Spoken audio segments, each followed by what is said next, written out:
सारे बघून तुम्ही अंदाज बांधूच शकताय की ही बेडरूम कोणाची असायला हवी. ऑफकोर्स ही बेडरूम आहे माझ्या मुलांची.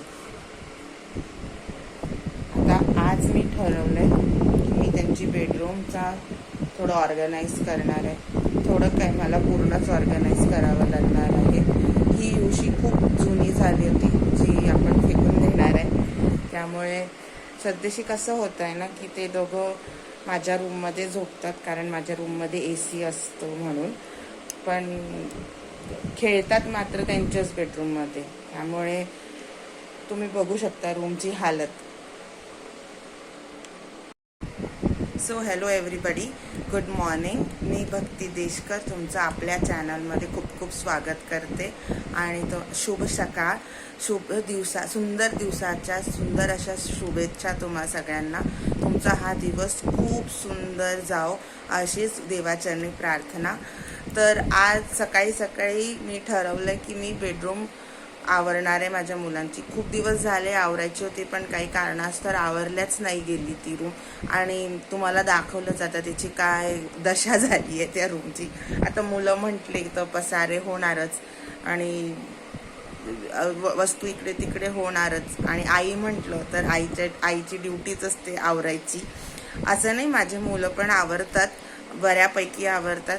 पण आज खूपच वाईट अवस्था आहे आणि माझी लहानी झोपली आहे, कारण मी सकाळी सकाळी आवरायला घेतलं आहे तर ती झोपू नये अजूनही. आणि मुलगा स्विमिंगला गेला आहे, त्यामुळे माझ्याचवर टर्न आहे आता आवरायचा. आणि एकदा आवरून दिलं की मग त्यांचं ते ठेवतात काही दिवस व्यवस्थित, आणि मग परत हे असं होतं, ते चालतच राहणार आहे. चला मग बघूया मी रूम कशी आवरते ते. सो इथे मी आत्ता टॉईज आवरायला घेतलेत. याच्या आधी मी ज्या काही बुक्स पडल्या होत्या त्या बुक्स आवरून ठेवल्या होत्या. सगळ्या बुक्स त्याला सेपरेट केल्या, कारण त्यांच्या बुक्स पूर्ण एकत्र होऊन गेल्या होत्या. समहाऊ तो व्हिडिओ माझ्याच्याने डिलीट झाला, त्यामुळे मी टाकू नाही शकले तुमच्याशी शेअर नाही करू शकले. Absolutely sorry for that. पण आता इथे मी टॉईज सगळे काढत आहेत, त्यांना कॅटेगराईज करत आहे. कारण माझ्याकडे तुम्ही बिलीव्ह नाही करणार, माझ्याकडे 3 बॉक्स आहेत टॉईजचे. सो ते माझं टार्गेट आहे की ते 3 बॉक्समधून मी डिक्लटर करून ॲटलिस्ट 1-1.5 बॉक्सपर्यंत घेऊन यायचं. आणि मी ते बऱ्यापैकी करू शकले. जो ते काही गोष्टी मी डोनेशनला देणार, ज्या खराब झाल्यात काहीच कामाच्या नाही, त्या गोष्टी मी टाकून देणार आहे. सो मी आत्ता सगळं पूर्ण टॉईजचा बॉक्स रिकामा केलेत, कारण की सगळं काही त्याच्यात मिक्सअप झालं होतं. त्यांच्याकडे जे काही टॉईज होते, मग माझ्या मुलीचे पण भांडे, डॉल, क्लिप, पेन्सिल, रबर, बऱ्याच कॅरमच्या गोट्या, चेसच्या गोट्या, या सगळ्या मिक्सअप होऊन गेल्या होत्या. सो मी त्या सगळ्या हळूहळू करून सेपरेट केल्या. त्याला सगळे 3ही बॉक्स मी रिकामे केलेत आधी, आणि त्याच्यानंतर मग मी ते कॅटेगरी अनुसार सेपरेट केले. जे डोनेशनचे होते ते डोनेशनला गेलेत, डोनेशनच्या बॅगमध्ये गेलेत. जे काही फेकायचे होते मला ते मी ते मी एका डस्टबिन बॅगमध्ये भरून ठेवले. पुढे मी तुम्हाला सांगितलंच आहे ते मी ते डस्टबिन बॅगमध्ये भरून ठेवलेत. आणि बाकीचे मग जे काही मला वाटत होते की हे नाही, हे पुढे वापरतील, हे बघा तुम्ही इथे बघू शकता 3 बॉक्सेस आहे माझ्याकडे.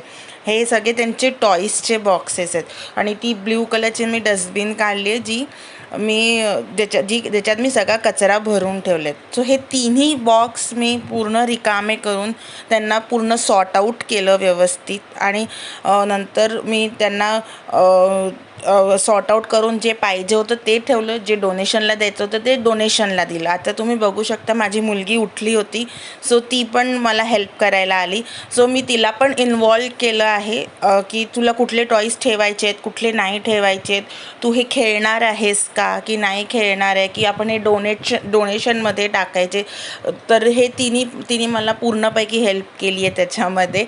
सो तुम्ही बघू शकता इथे की तिच्या बँगल्स पण त्याच्यात होत्या. ते क्राऊन आणि तिची वॉच, तिचे खेळभांड्याचे खेळभांड्यांच्या गोष्टी, डॉल हाऊस आहे तिच्याकडे, ते डॉल हाऊसच्या गोष्टी, ते पूर्ण क्लिनिंग प्रोसेसमध्ये माझ्या मुलीने आणि माझ्या मुलांनी पण मुलगा पण आला होता इव्हेंच्युअली, पण मी ते शूट नाही करू शकले काही कारणाने, आणि मला खूप जास्त माझ्या मुलांना व्हिडिओमध्ये आणायचं पण नव्हतं.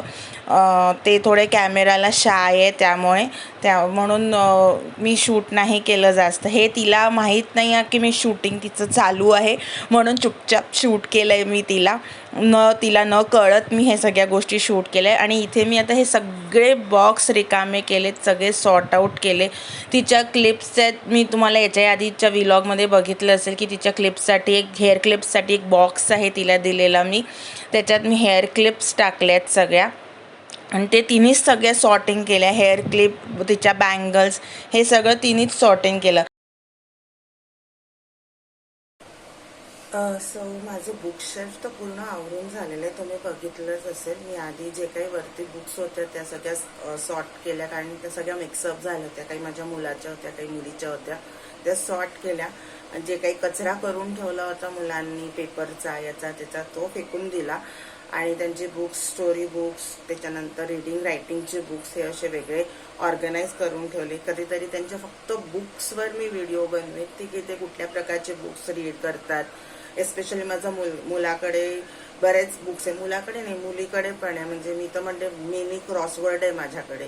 त्यामुळे ते कुठल्या प्रकारचे बुक्स रीड करतात, कुठल्या प्रकारच्या ॲक्टिव्हिटीज करतात, काय करतात, हे नक्की तुमच्याशी जसं पुढे पुढे जाऊया आपण तसं शेअर नक्की करीन. तर आत्ताला मी आणि त्यांचं हे पेन्सिल ऑर्गनायझर आहे.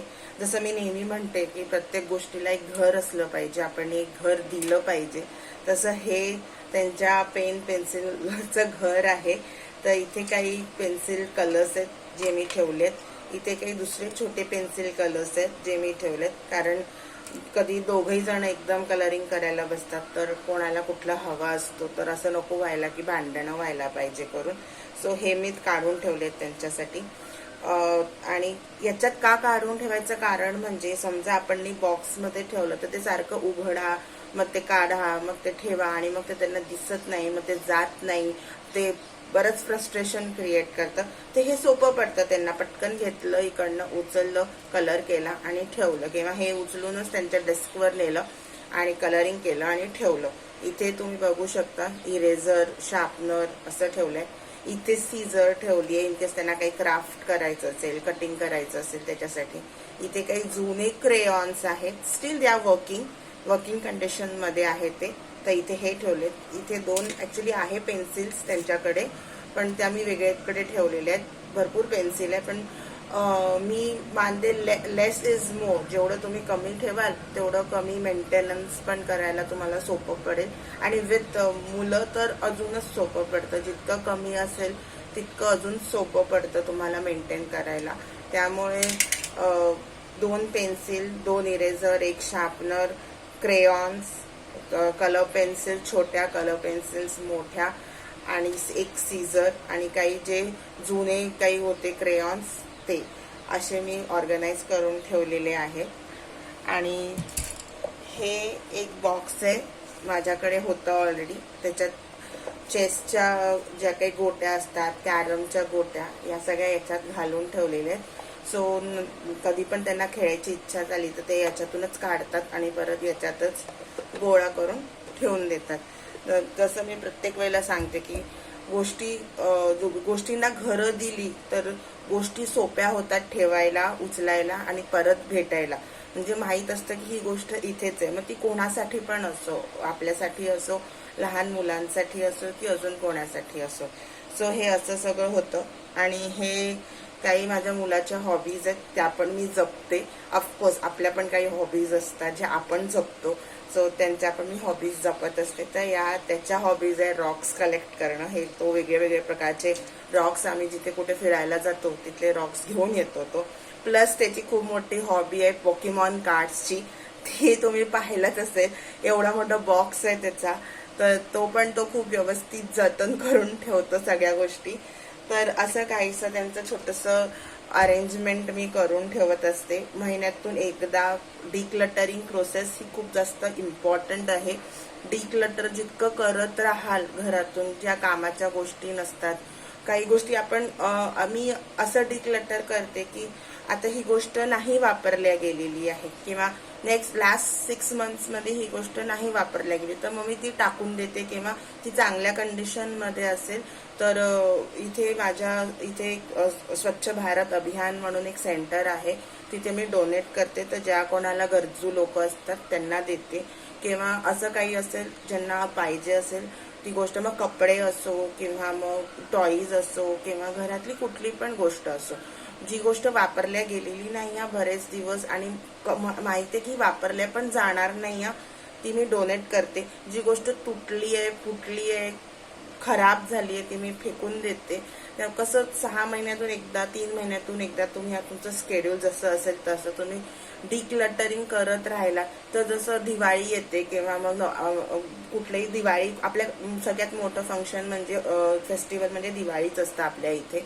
त्यामुळे दिवाळीच्या वेळेला आपण जेव्हा साफसफाई करायला जातो तेव्हा खूप जास्त भार नाही होत किंवा आणि आपण खूप जास्त आपल्याला आता कुठून सुरुवात करायची हा जो प्रश्न असतो प्रत्येक गृहिणीला, तो पडत नाही. कारण तुम्ही over the period of time थोडं थोडं करून डिक्लटर करतच चालल्यात. मग तुमचे कपडे असो, मुलांचे कपडे असो किंवा मग किचनमध्ये पण आपल्या बायकांना खूप सवय असते डबे गोळा करणे, त्याच्यानंतर क्रॉकरी गोळा करणे, त्याच्यानंतर बऱ्याच गोष्टी आपण जमव करून ठेवत असतो किंवा बऱ्याच जुन्या पण गोष्टी चालत आलेल्या असतात. जुने ताटं, वाट्या, पेले ह्या पण चालत आलेल्या असतात.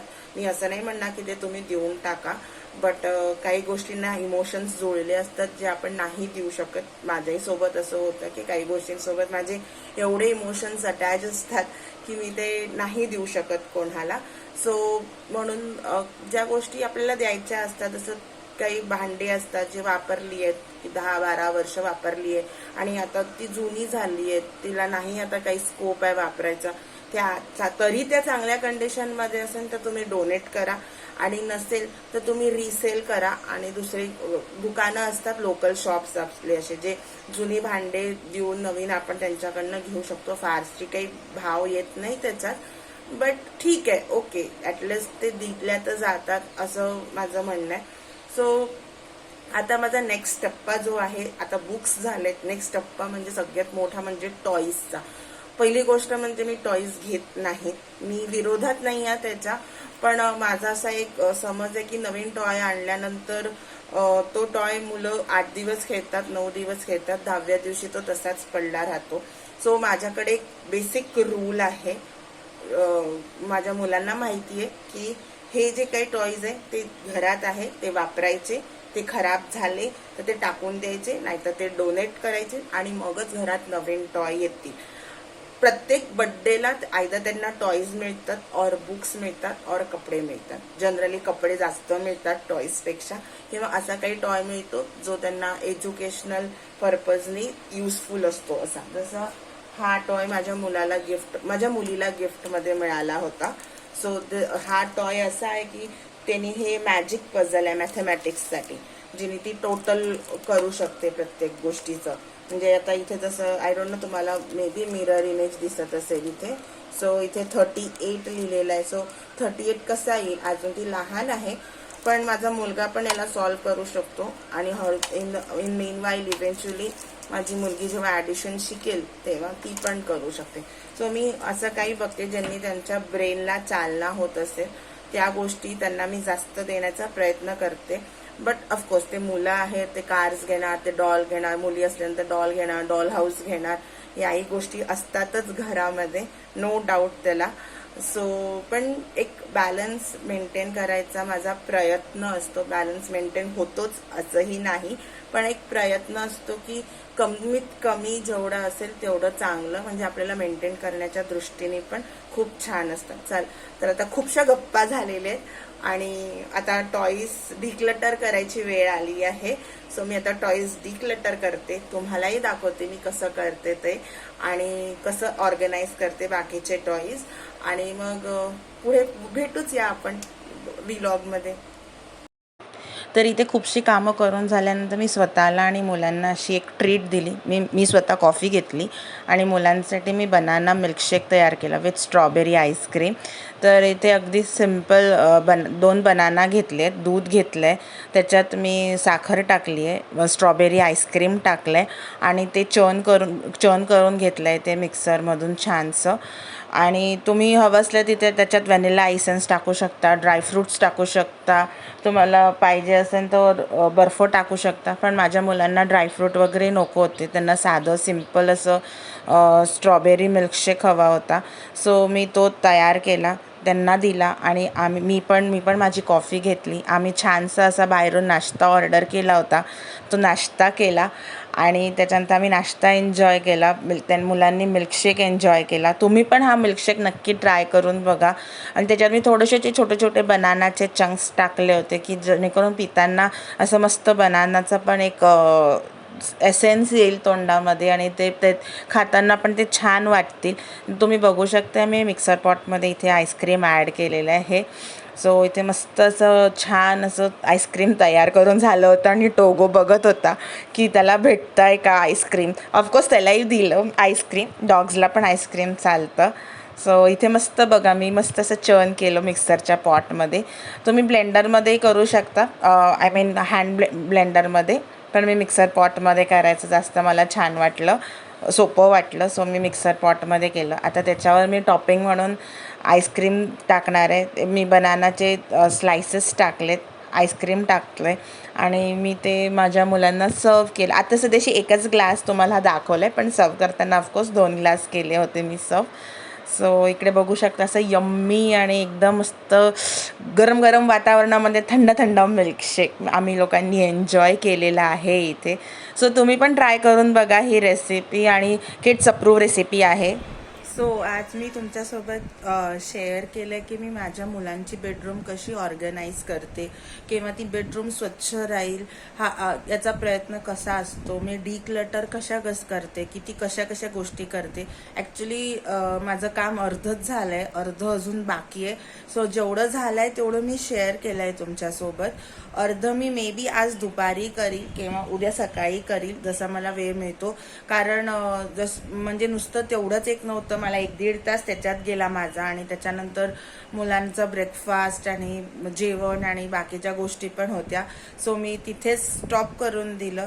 हे टाईम मॅनेजमेंट खूप गरजेचं असतं, कारण मी फक्त 3-4 तास तेच करत बसली असती तर माझी मुलं भुकेली होती, त्यांना नाश्ता हवा होता, मिस्टरांना कामावर जायचं होतं. सो त्यांना पण त्यांचाही ब्रेकफास्ट बाकी होता. बिंग संडे आज सगळ्यांनाच ब्रेकफास्ट करायचा असतो, म्हणून ब्रेकफास्ट ॲसच मी काहीच तयार नाही केला आज आम्ही ऑर्डर केलं होतं इडली सांबार वगैरे. सो आम्ही मस्त एन्जॉय केला इडली सांबार बसून सगळ्या फॅमिली मेंबर्सनी. आणि आता लंचला म्हटलं तर संडे स्पेशल मी हैदराबादी बिर्याणी बनवली आहे. ॲज द टाईम प्रोग्रेसेस आणि माझं चॅनल जसं जसं ग्रो होईल तसं मी हळूहळू तुमच्यासोबत रेसिपीज पण शेअर करायचा नक्की प्रयत्न करीन. पण आत्ताला पॉसिबल नाही होत आहे माझ्याच्याने, काही स्केड्यूल अनुसार मला पॉसिबल नाही होत आहे रेसिपीज तुमच्यासोबत शेअर करणं. पण मी नक्की प्रयत्न करेल की काही हेल्दी रेसिपीज, काही डिटॉक्स रेसिपीज तुमच्यासोबत शेअर करायचा. आणि अरे हो, आणि आज मी माझ्या मुलांना पण एक ट्रीट दिली, banana milkshake with strawberry ice cream करून दिलं. तर त्याची रेसिपी मी व्हिडिओमध्ये शेअर केलीच आहे तुमच्यासोबत. अजून सांगायचं झालं तर तुम्हाला कसं वाटलं पूर्ण ऑर्गनायझेशन माझं हे नक्की मला सांगाल. तुमचं एक शेअर, एक लाईक, एक सबस्क्राईब मला खूप जास्त मोटिवेशन करतं परत चांगले कंटेंट घेऊन यायला, चांगले व्हिडिओज बनवायला. सो प्लीज या व्हिडिओमध्ये तुम्हाला काही पण आवडलं असेल, काही पण गरजेचं वाटलं असेल, जे तुमच्यासाठी गरजेचं असेल, किंवा मी कुठले व्हिडिओज बनवायला पाहिजे असं तुम्हाला वाटत असेल तर प्लीज माझ्याशी शेअर करा. माझा व्हिडिओ शेअर करा, लाईक करा, सबस्क्राईब करा माझ्या चॅनलला. आणि ती बेल जी दिसते ना आपल्याला सबस्क्रिप्शन नंतर, ती प्रेस करायला प्लीज विसरू नका. सो दॅट जेव्हा मी छान व्हिडिओज टाकेल तेव्हा तुम्हाला त्याचे नोटिफिकेशन्स येईल आणि तुम्ही ते बघू शकाल आणि तुमच्या पण लाईफमध्ये इम्प्लिमेंट करू शकाल. मला नक्की सांगाल की तुम्हाला हे सगळे व्हिडिओज बघितल्यानंतर तुम्ही काय काय गोष्टी माझ्याकडनं शिकला आहात किंवा मला काय काय अजून इम्प्रूव्ह करायचं असतं आहे ते पण माझ्याशी तुम्ही शेअर करू शकता. आता जी तुम्हाला शिट्टीचा आवाज बहुतेक आला असेल तर ते टोगोचं जेवण शिजत आहे कुकरमध्ये. ॲक्च्युली आज भयंकर लेट पण झालाय मला, कारण माझे सकाळचे 2 तास हे मी फक्त त्या क्लिनिंग प्रोसेसला दिल्यामुळे बाकीचं मला थोडं रेंगाळत गेलं काम. पण it's okay, being a weekend, Sunday आहे आणि बाकीचे पण कामं गरजेचे असतात. कारण एकदा मी किचनमध्ये ब्रेकफास्ट, लंच, स्नॅक्स हे सगळं करण्यात गेलं की मग आपण काही क्लिनिंग प्रोसेसकडे काही लक्ष दिल्या जात नाही. सो माझं असं टार्गेट असतं की अर्ली इन द मॉर्निंग, गरमी आहे तर थंड थंड याच्यात पटापट आपलं क्लिनिंग होऊन जातं आणि एक काम संपून जातं. ते मग आठवडाभर किंवा 15 दिवस बघायची त्याच्याकडे गरज नसते. सो मी हे पण तुमच्याशी शेअर केलं आहे काही टिप्स, काही ट्रिक्स की तुम्ही कसं मॅनेज करायला पाहिजे, क्लिनिंग प्रोसेस कशी फॉलो करायला पाहिजे. याच्या आधीच्याही माझ्या व्लॉग्समध्ये मी शेअर करतच आहे. सो प्लीज व्हिडिओ पूर्ण बघा, व्हिडिओला चॅनलला सबस्क्राईब करा, लाईक करा, शेअर करा. मला तुमच्या कमेंटची आतुरतेने वाट बघत असते मी. सो आजच्या व्लॉगची मी इथे सांगता करते, इथेच संपवते. उद्या मी परत याचा क्लिनिंग प्रोसेसचा पार्ट 2 घेऊन येईल. आता आय डोंट नो की मी क्लिनिंग मे बी आजच दुपारी करील आणि शूट करून उद्या तुमच्याशी शेअर करील मे बी, किंवा मग उद्या सकाळीच मी उरलेलं आवरेल. सो इट ऑल डिपेंड्स की माझं सगळ्या गोष्टी कशा संपतात त्याच्यावर. सो पण नक्की उद्या तुमच्याकडे क्लिनिंग प्रोसेसचा पार्ट 2 येईलच आणि लवकरच एक ट्रॅव्हल व्लॉग पण मी घेऊन येणार आहे तुमच्या सगळ्यांसाठी. तर तोही पाहायला विसरू नका. मी कुठे चालली आहे, मी कोणाला भेटणार आहे, ते सगळे कोण आहेत हे पण मी नक्कीच तुमच्याशी शेअर करील. I don't know me video shoot करू शकेल की नाही मला नाही माहिती, कारण प्रत्येक जण कॅमेराला फेस करणं कम्फर्टेबल नसतं आणि ज्या स्पेशल व्यक्तीला भेटणार आहे आय डोंट नो मी तिचा फोटो घेऊ शकेल की नाही घेऊ शकणार. पण मे बी मी काही क्लिप्स शूट करून तुमच्याशी नंतर आल्यानंतर शेअर करील किंवा मी सांगेल की मी कोणाला भेटायला गेली होती, मी तिथे काय केलं. नक्कीच तुमच्याशी शेअर करायचा मी पूर्णपणे प्रयत्न करेल. सो मी इथेच माझा व्लॉग एंड करते. Thank you so much. Take care. Have a good day. तुमची काळजी घ्या, तुमच्या घरच्या लोकांची काळजी घ्या. चला भेटूया उद्या. धन्यवाद.